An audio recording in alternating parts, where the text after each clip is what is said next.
Welcome back to A Year of Final Fantasy, and this is a long time coming. We're in the month of Hades right now, and finally, we're going to be talking about Cid and his long and storied part in the franchise.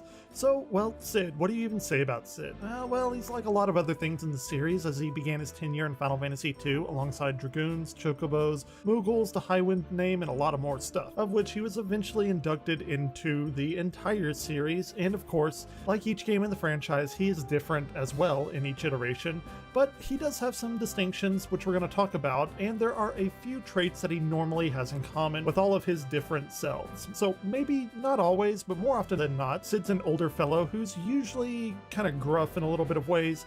He's a no-nonsense type of person. He's usually pretty wise, and for the most part helps out the party, although that's not entirely the case with all Cids. Much of the time he's down to earth and usually a mechanic of some sort. He's very much tied with airships and Magitech in some games.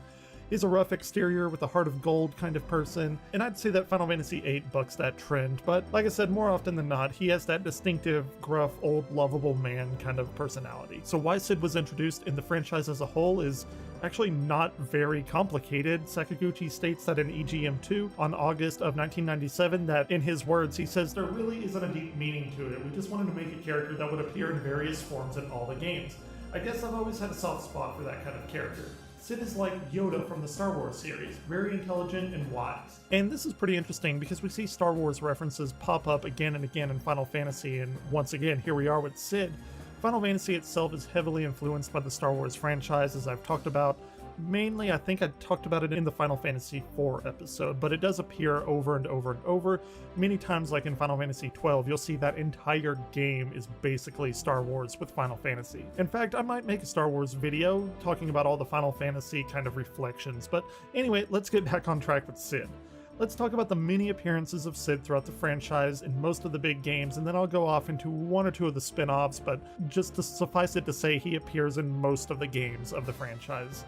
Originally, Cid was actually nowhere to be found in the original Final Fantasy on the NES, but he has since been retroactively fitted in most subsequent ports and remakes, and like in most of the games, Cid is the creator of the airship. In Final Fantasy II, Cid made his first proper debut, being a Knight of Finn, and in this case he received his airship and left to go adventure on his own, and that makes him a little bit different from the other Cids. Final Fantasy III, Cid Hayes, that's his full name, is the creator of the airships on the floating continent, is met actually quite early in the game compared to most of the other Cids in the series, save Final Fantasy IV maybe. And speaking of Final Fantasy IV, Cid is a playable character that joins the party in multiple points in the story. He's actually one of the first people that you also get introduced to in the game, after Cecil and the others. And he's kind of a father figure to Rosa and Cecil, and he is the designer of the Red Wings airships. In Final Fantasy V, Cid is again an engineer who builds, in this case, some fire-powered crystal ships. That is, ships that are powered by the fire crystal.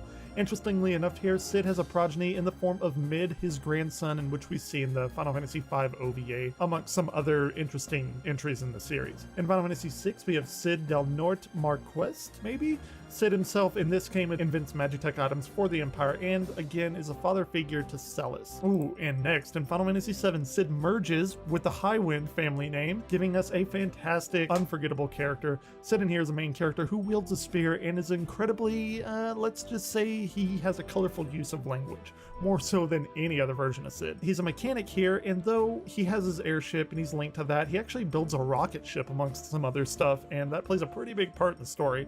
Really, this is one of the most quintessential Cids. He is like the nexus of a lot of different things in Final Fantasy. Cid, Dragoons, Highwinds, all that kind of stuff. Alright, in Final Fantasy VIII, Cid Kramer is the head of Balamgarden, and like I said before, he's quite a different Cid than in most of the games. Although he does have connections to some flight transportation, but as far as that goes, that's pretty much the only thing I can say. I don't want to really give more of the story away than what I've said. In Final Fantasy IX, we have Cid Fabul. If you'll notice, Fabul is a callback to Final Fantasy IV, but he has reached prominence in this game as a full-fledged king. In fact, he's the king of Lindblum, and in this case, even though he's a king, he's back at building some incredibly advanced airships here. In Final Fantasy X, Cid is the leader of the Albed and is the uncle of Yuna and the father of Riku, and incredibly, he has a similar personality to, I would say, Final Fantasy VII Cid. He's quite the hothead in the game. In Final Fantasy XI, Cid's an NPC in the nation of Bastok, and of course, he is one of the premier inventors in Vana'diel. And Final Fantasy XII, Dr. Sidolphilus de Min Bunanza, we see Cid here as an antagonist for the first time, but not the last. And once again, he's the creator of the airships, specifically for the Arcadian Empire. Most of his airships are named after traditional summons, which I think is really cool. It's also good to mention here that there's another Cid in the game named Cid Margrace, but he doesn't actually appear to be the quote-unquote franchise Cid that we know in the other games, but I still think it's worth noting. And in fact, whenever you include characters with the same names, it kind of gives a more lived-in world approach because, you know, maybe somebody is historically remembered and people will name their kids after them. In Final Fantasy XIII, we have Cid Reigns, and he's the general of the command of the Sanctum Guardian Corps, commanding the Lindblum airship, callback to Final Fantasy IX. He's a pretty complex relationship story-wise, so that's all I'm going to say about that.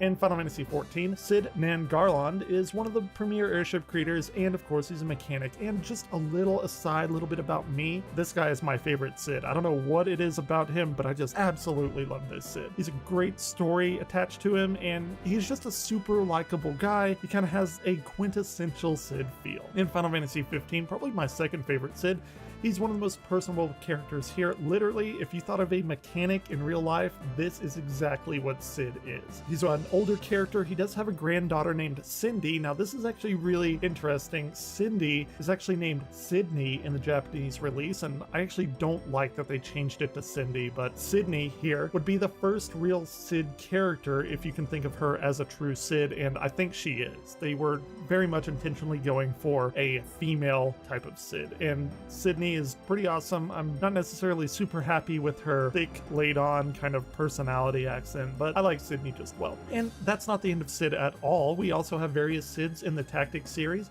Probably the most important and well-known Cid is Sidolphus Orlandu, who, let's face it, completely breaks the game in the most glorious of ways. But other than that, we see Cids appear in the other Tactics Advanced, A2. Cid Alstein is the main antagonist in Type 0, and, well, you know, Cid just basically keeps appearing in one form or another in most of the spin-offs, if not all of the spin-offs. The same Cid is actually in the Chocobo brand series of games, if you watched my Chocobo series last month. And that's all I gotta say about Cid right now, because hundreds and hundreds of games of spin-offs in Final Fantasy, they pretty much all contain a Cid. So I'm gonna leave it there. And I think we've covered most of the Cids, at least in the major games. So the big question here from me to you is, who is your favorite Cid? Or even favorite top 3? Let me know in the comments below. It's pretty interesting because despite the qualities of the games you may or may not like, Cid is still a pretty damn likable character in most, if not all of them. So, as always, until next time, Crystal Warriors, keep on gaming.